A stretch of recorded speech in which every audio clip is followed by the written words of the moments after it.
So on a reverse mortgage, there's no payments due from the borrower. In fact, in many cases, the lenders will actually make periodic payments to the borrower that comes out of the equity of their home. Most of us know that reverse mortgages are for seniors that have equity in their home, and instead of making a monthly payment, they're going to get a monthly payment out of the equity of their home.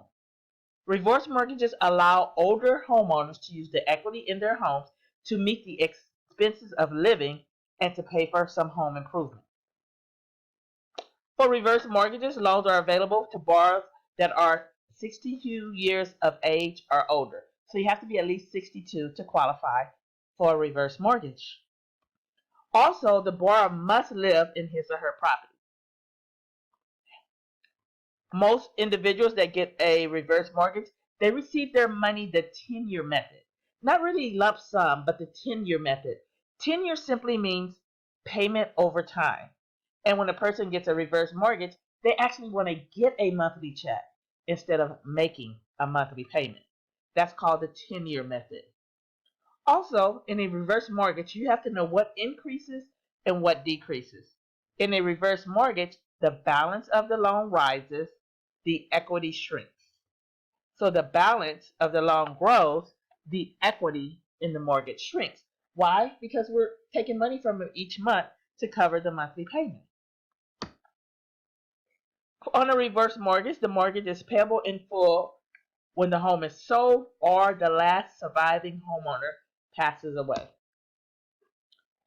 They have several names for reverse mortgage, but the most important one, or the most widely known one, is the term HECM, Home Equity Conversion Mortgage. That's the term that FHA uses to describe reverse mortgages. Home Equity Conversion Mortgage. The amount that the applicant may borrow is based on the age of the youngest borrower.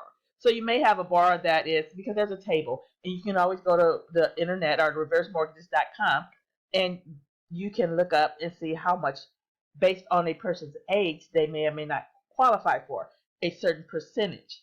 The amount that the applicant can borrow is based on the age of the youngest borrower. In case there's a couple or there's two people getting a mortgage, on the mortgage, it will be based on the youngest borrower's age. In a reverse mortgage, the borrower still has to demonstrate that they have the ability to pay their property tax and insurance.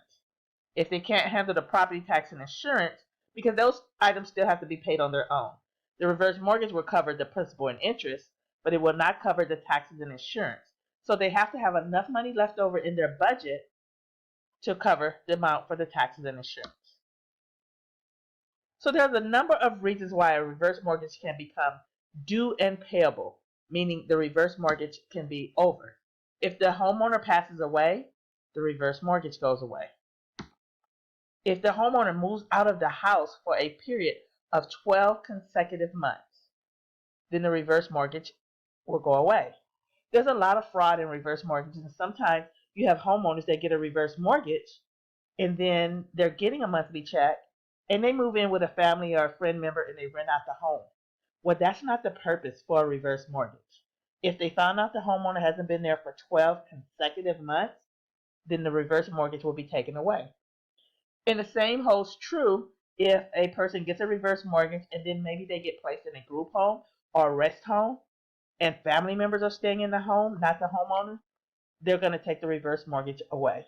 If the homeowner moves out of the house or is out of the house for more than 12 months or at least 12 consecutive months, then the reverse mortgage can be taken away.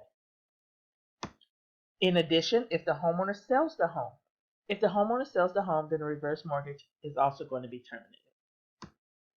And lastly, I discussed this one just a few minutes ago. If they fail to pay their property tax and insurance, then the homeowner is going to lose the reverse mortgage as well. So that's what we need you to know about reverse mortgage, and we will see you in the next video.